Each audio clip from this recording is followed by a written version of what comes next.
সকাল সকাল রান্না বসে গেছে আর আমি নিচে চলে গেলাম মাকে একটু হেল্প করার জন্য। এখানে লাউয়ের তরকারি হচ্ছে আর একদিকে হচ্ছে কড়াইশুঁটি আলু দিয়ে পনিরের তরকারি। পনিরগুলো আগে কেটে ভেজে রেখে দিয়েছিল আর এখানে বেগুন ভাজা হবে আর হবে ফুলকপির তরকারি।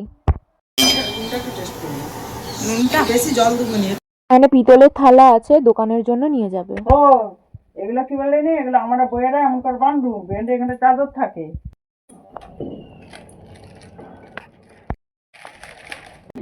দোকানের মাল প্যাকিং করা হয়ে গেছে, এবার এটা একটা বড় ব্যাগের মধ্যে ঢোকানো হচ্ছে।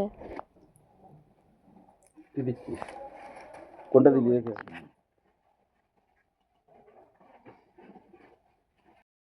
নিজেটা সুবিধা।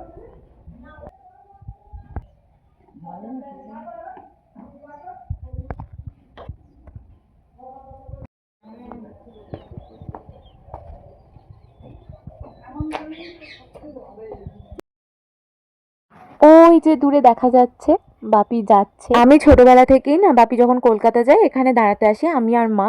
তো বাপি হাফ রাস্তায় গিয়ে দাঁড়িয়ে আমাকে একবার টাটা করে। এত বছর পরেও, আমি এত বড় হয়ে যাওয়ার পরেও কিন্তু সেই একই রকম ভাবে হাফ রাস্তায় গিয়ে টাটা করে। এই জবা গাছটায় কত জবা ফুল ফুটেছে এদিকটাতে, কিন্তু এইদিকে এমন ভাবে জল আছে যে ওই দিক থেকে নেমে গিয়ে ফুল তোলা খুবই কঠিন। ফুল কই একটা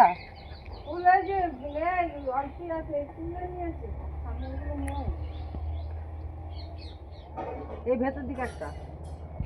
যেদিন বাপি কলকাতা যায় সকাল থেকে মোটামুটি যেন মনে হয় ছোটখাটো একটা যুদ্ধ হচ্ছে আমাদের বাড়িতে। এখনো চা খাওয়া হয়নি মায়ের সকাল থেকে। তো এবার বাড়িতে যাব, গিয়ে মাও চা খাবে আর আমারও আজকে একটু খেতে ইচ্ছা করছে, আমিও খাবো।